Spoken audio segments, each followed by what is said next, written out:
Hello everybody, welcome back to the breakdown. I'm Tone. Thank you very much for joining me once again. Tonight I've got a few things that I would like to cover. Obviously the hot topic at the moment is this upcoming election. It's going to be a very, very important one. And while I'm sure plenty are thinking about whether they're going to go red or blue, I'd be thinking or hoping there's enough people out there that realise that red or blue, you're really not going to get a whole lot of change. Red or blue, you might get some policy differences about how they handle superficial things. Maybe some things within the economy. National debt is never going to be under control.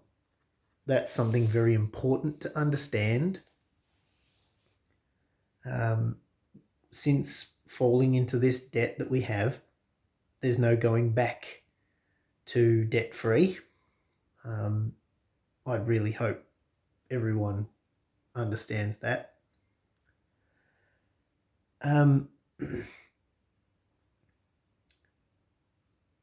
The key issue with this election and what's coming is our national sovereignty,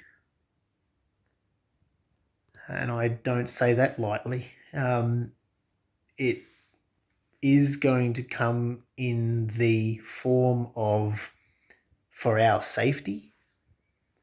I'm not going to go into great detail on here because the tube loves to remove things. But look, there's a treaty.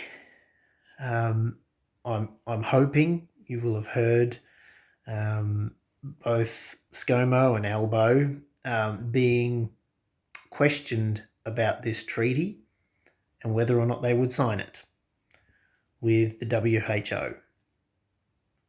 Now, it's a big deal. Look into it for yourself, please. It is a very, very big deal.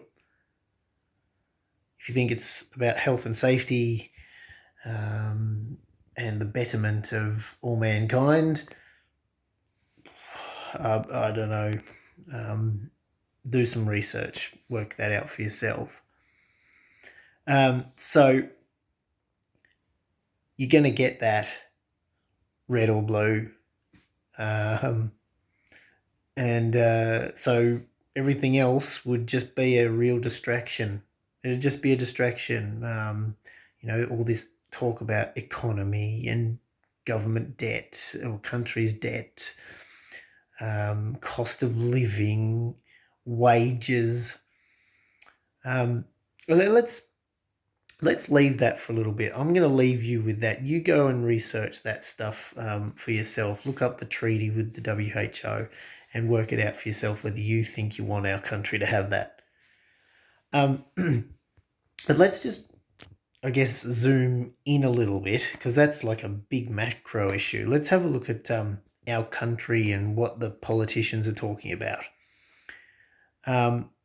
They're talking about wages growth, whether wages can come in. They're talking about inflation, and they're talking about how the inflation is being affected by current events, which is rubbish.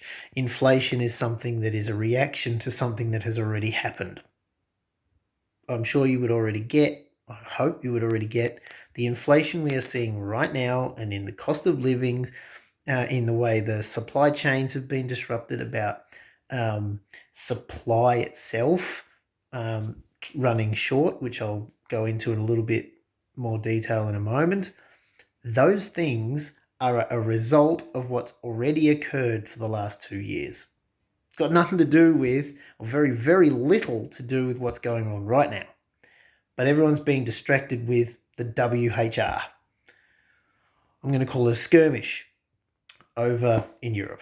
Or sorry, it's the Europeans that are, and NATO. But actually, it's the East, isn't it? So, yeah, involved with a country that doesn't belong anything to do with Europe. That's another story. So, the idea that all of that is occurring because of things that are happening now, that's rubbish. And the next thing is this talk that you hear in the debates and in the campaigning and everything, the idea that ScoMo, Albo, and respective governments, whichever ones gets in, can have any control over this epic inflation that we're faced with is a joke. They can't do anything. They can certainly stop the inflation from going above and beyond where it's already got the trajectory to go. And by doing, and the only way they can do that is to not raise wages. So let's understand something very simple. If you raise wages on top of the increased cost of living that's coming our way that is no way we can control, it's already happened and happening as a result of what happened already. So raise wages to keep up with the cost of living, that's the excuse they'll use, is actually going to make things much, much, much worse. But that won't get told to you by anyone in the mass media. The government will push this idea that wages need to go up. One side says wages need to go up alongside inflation. That's crazy talk. And then the other one is saying, look, it already kind of has been tracking along with inflation up until now. But this idea that everyone is being distracted by the idea that governments, our government, can have any effective control over the inflation story, the cost of living, the supply chain issues, the lack of supply that is coming. I hope you're aware of that. I hope you've done something to be ready for that. Is laughable. The government can't do anything about it, and they're lying to you when they say that they can.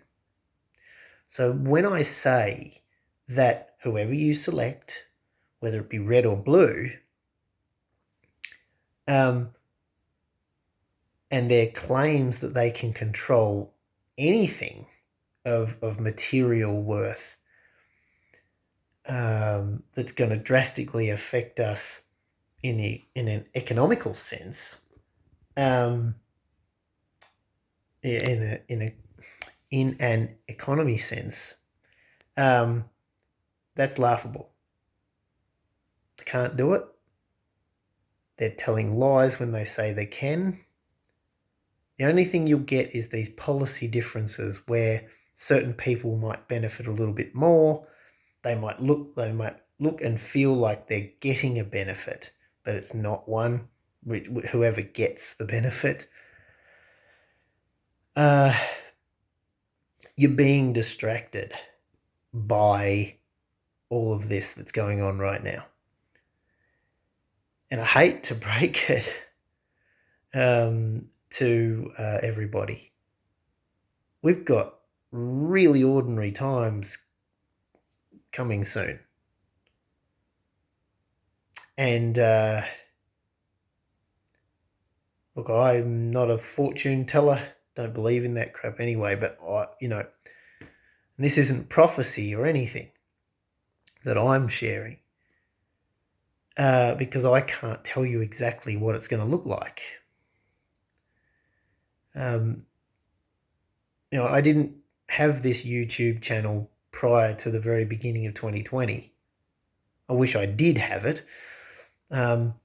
because I was talking to a few people close to me about what was just on the horizon, and knew that there was going to be something huge coming because it was just time.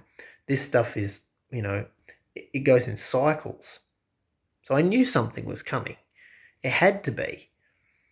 I did what I could to prepare for whatever that was, and of course I wasn't prepared because we were completely blindsided by what came.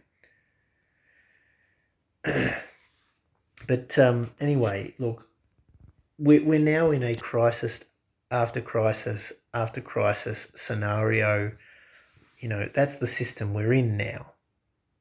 We went for long periods of time between crises, but this is just crisis after crisis after crisis stuff now. It's not going to stop. That's not going to stop. And we're in a bit of a lull right now where we're kind of being a little bit butted up, I guess, because at least at this stage we've got a democratic process about who we vote in. And both sides of politics want to get in, obviously. Like I say, whoever you vote for, if it's red or blue, expect that it's going to be a pretty tough time ahead, especially if they go and sign this treaty. Now, so I shouldn't say if, when they sign this treaty, if they get in. So there's really only one option to avoid that, and it's probably only pushing kicking the can down the road, but at least extending a little bit more time before we get caught up in that. And that is to vote for the freedom-loving minor parties. Don't give the ultimate decision-making and control to either of the majors. Worst case scenario, I think, would be a Labor government that is beholden to the Greens to form government. We've had that before. Don't forget what happened when we had that. Please don't forget that. That occurred in 2010 because of a disillusioned country that went, hang on a minute, we just had Labor for 3 years and we got this. But we really don't want and there was a lot of lies in 2007 about what the Liberals were going to bring through. So then everyone was just disillusioned. Who do we select? And hung Parliament. And then Labor in bed with the Greens.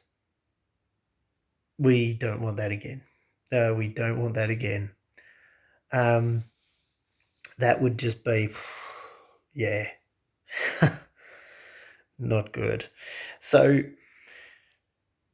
I think the best case scenario would be, the ultimate case scenario would be enough seats were won by the freedom-loving parties and they formed a coalition, and Labor, Nationals, Liberals and Greens couldn't, even together if they wanted to. That would be the ultimate win. But the most likely would be, and the most beneficial would be a Liberal coalition government that is beholden to the freedom parties. So, again, I'm not going to name those freedom parties. I'm sure you can figure out who in this country actually stands for our freedom and do your bit to vote for the right ones, because I'm not on here to spruik a particular party. But if we had, Liberal National coalition government forming with the help, so hung Parliament, but with the help of freedom-loving parties members, then I think we'd have a better chance of coming out of this okay. In terms of policies, in terms of how they handle our internal economy, it's not going to remove inflation. It's not going to do anything about the cost of living. It's less likely to have stupidly high wage increases that would just decimate the lower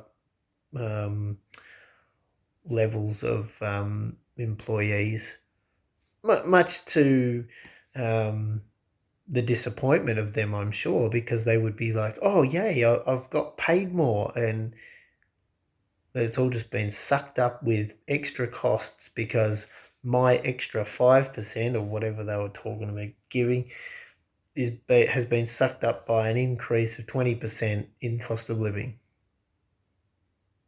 And that's not inflation that caused that. The 5% kept up with the 5%, but 5% increases in wages compounds on the cost of your living.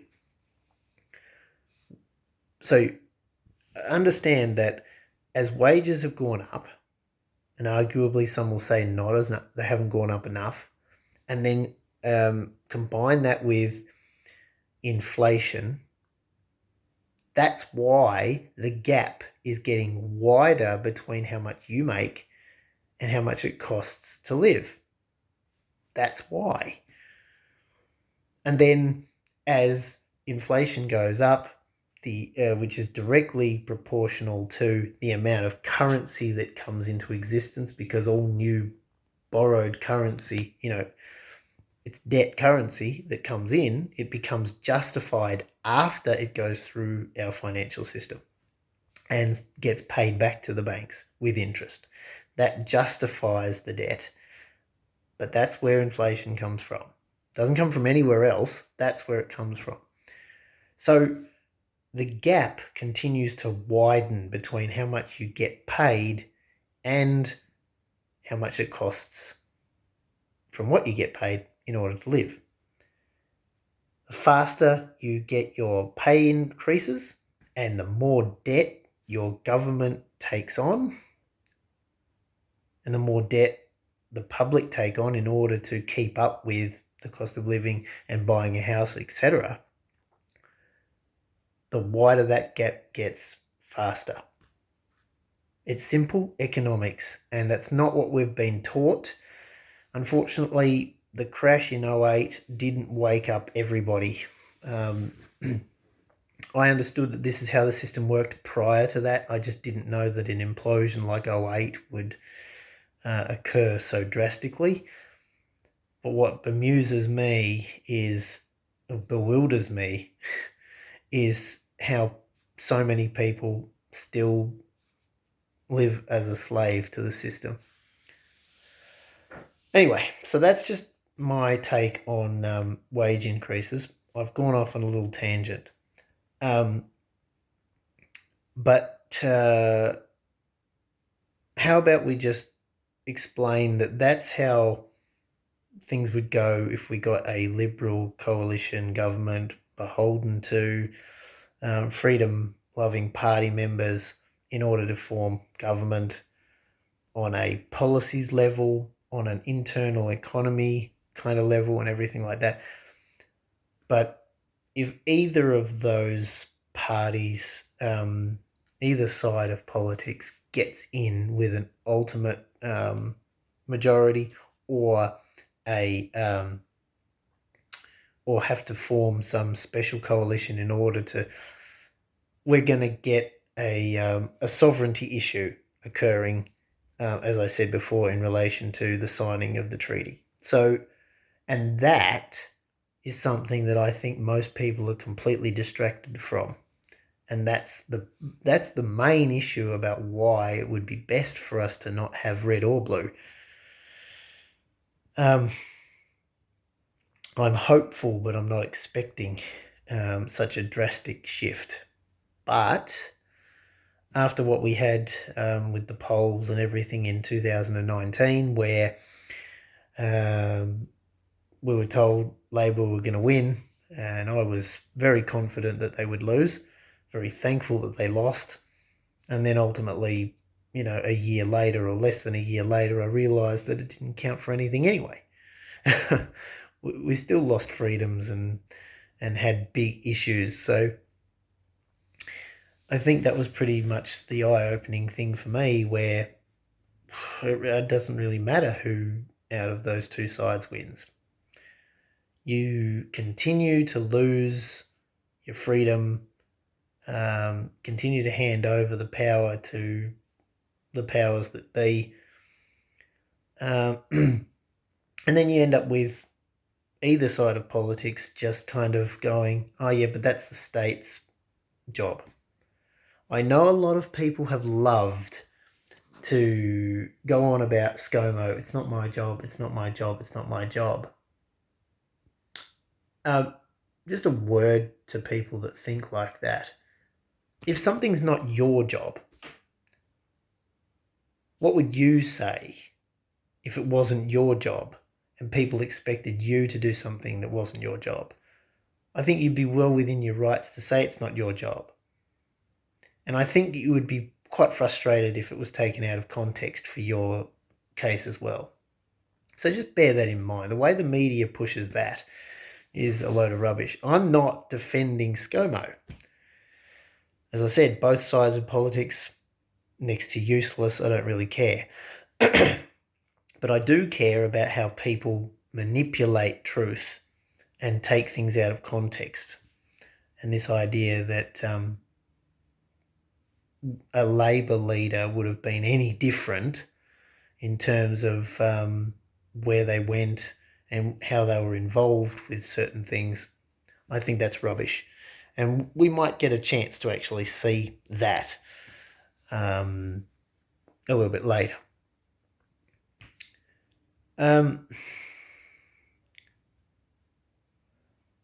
Look, I really just wanted to finish off with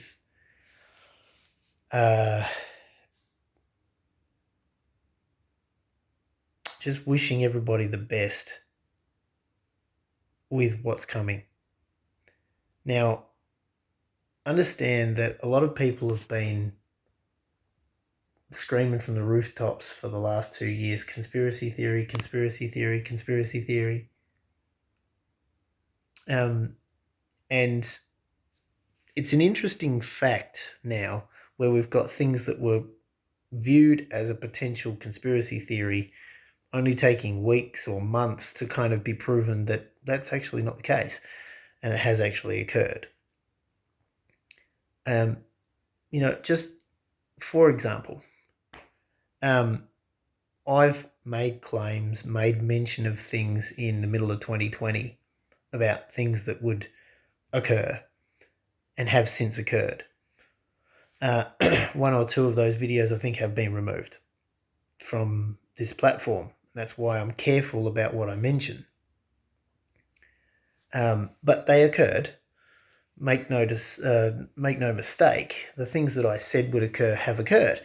So, and then I've mentioned that in the face of what we were being told by professional economists, rates wouldn't rise until 2024, 2023 at the earliest. They rose this month. And 6 months ago, I indicated my thoughts about it needing to occur this year, and certainly before 2023. So you've got professional economists who are lying because there's only two options there. They either have absolutely no clue and they're stupid, or they're outright lying, and they've subsequently got a lot of people in the last 6 months trapped in debt. I mentioned in my first video after coming back after a hiatus for about 6 months that a lot of people are going to lose homes lose their deposits, and huge pressure is going to be put on the rental market, and there's going to be a supply issue where there's a lot of houses available and not enough buyers. And I do believe, to an extent, some of the buying is going to come from outside of our jurisdiction, outside of our country. More of what should be belonging to us here will be owned from offshore. And it's all by design. Make no mistake, the system operates by design. And if anybody is thinking that any of these decisions, that anything that's been going on for decades, but especially now, is being done in your best interests, I don't know where you've been. I don't know where you've been. Now, I've mentioned in the past that I thought it would be a good idea to hold off on buying a house. Turns out that was really, really good advice, and I'm expecting to see a drop in house prices. That's what I'm thinking. And look, that's me. That's the position I'm kind of in. So it's not financial advice. It's just me suggesting what I'm going to do and what I'm thinking of doing. And again, I've mentioned about gold. I've mentioned about silver. I've mentioned about having currency transfer into hard assets. Now that inflation has gone crazy and gold and silver have not budged much. In fact, they've come down because there's a knee-jerk kind of reaction into cash. That's not going to last too much longer, I don't think, because eventually what happens is commodities go through the roof when inflation goes through the roof, but there's a bit of a delay there. But I've stopped at this point purchasing any more precious metals because I'm putting more precedence now on supply. I'm not going crazy about what I'm keeping on hand, but I have been doing this for about 6 months, where I've just been actively sourcing extra of anything and everything that will keep for a very, very long time. Even before we got all this stuff about supply chain issues and lack of supply. The supply chain issue was the first thing, but that was obviously caused by C-19, apparently. But now it's a supply issue where there just isn't supply. They've got countries that have been cutting off their exports of things like wheat, oil, and those sorts of things. So this is a process that is going to rear its ugly head if it hasn't already. And anyone that is not ready for it, anyone that is not thinking with their head properly and dealing with this issue that is coming and being ready, I don't know. I mean, all I can say is I would advise you check out a couple of channels if you want to understand how things are going to play out. So there's Gregory Mannarino's channel. He's the Robin Hood of Wall Street, he calls himself. Check his channel out. He's rather eccentric, but check his channel out because there's been, a handful of times in the time that I've been watching him, and that's a few years, where he's been wrong about anything. And that's mostly investment and share market related, but check him out. And Neil McCoy Ward, check him out as well on the tube. They've both got channels on here. Go look them up. Check them out, what they've been talking about up until now. Again, people like to say stuff in the comments there about them being conspiracy theorists, and yet they're not wrong. So,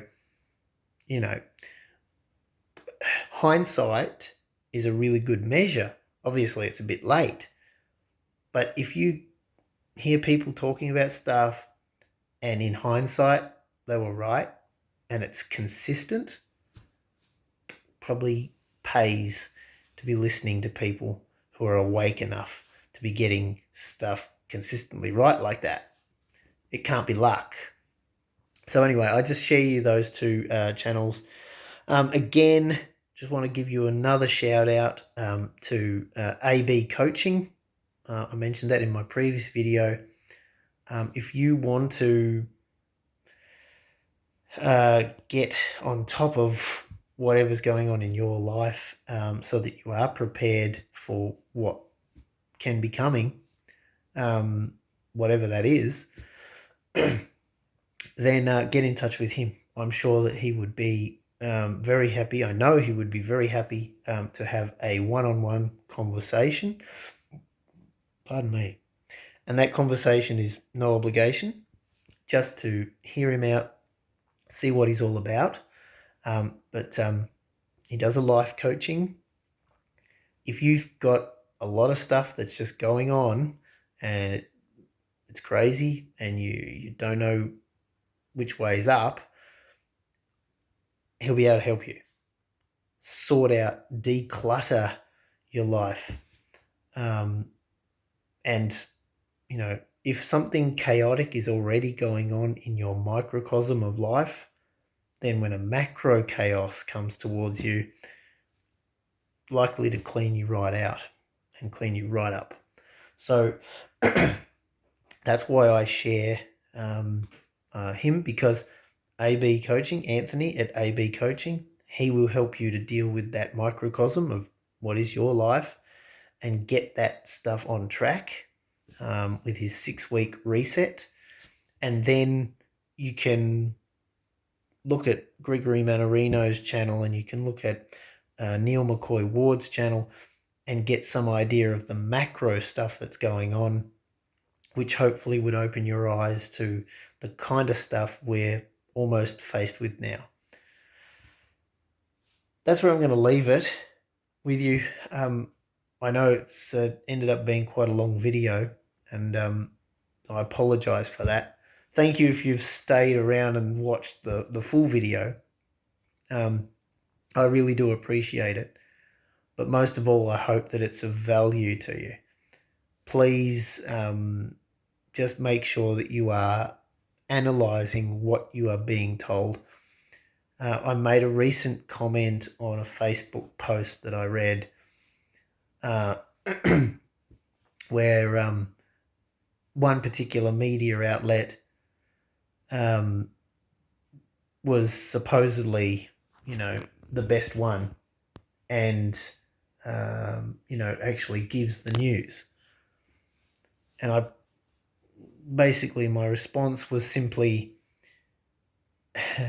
every form of news outlet, doesn't matter where it comes from in our country, and pretty much I think all around the world, is all just a propaganda machine now.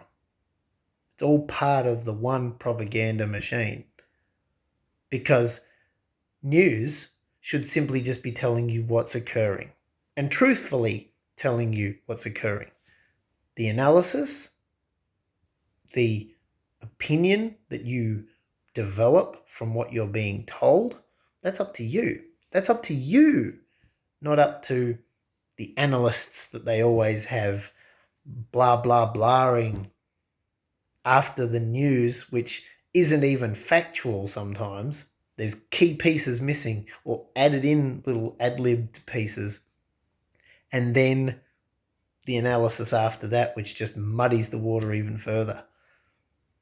Don't go thinking that any news outlet in our country or anywhere else is actually giving you fully vetted facts. It's all part of propaganda. And you've got to be able to sort through and wade through the muddy water to try and figure out for yourself what's actually going on. That takes a lot of time. I do my best. And that's the point of this channel to a degree, as I said when I first started this channel, to unmuddy the water, to try to clear things up, to break things down into pieces so we can figure out what's actually going on and prepare the best we can so that it doesn't completely take us out of the game. So, yeah. Anyway, thank you for joining me once again. I'm Tone. And, yeah, until next time, stay safe. Please stay safe. Do everything you can to educate yourself and be awake to what's actually going on, not what you're being told is going on. And until next time, God bless and bye for now.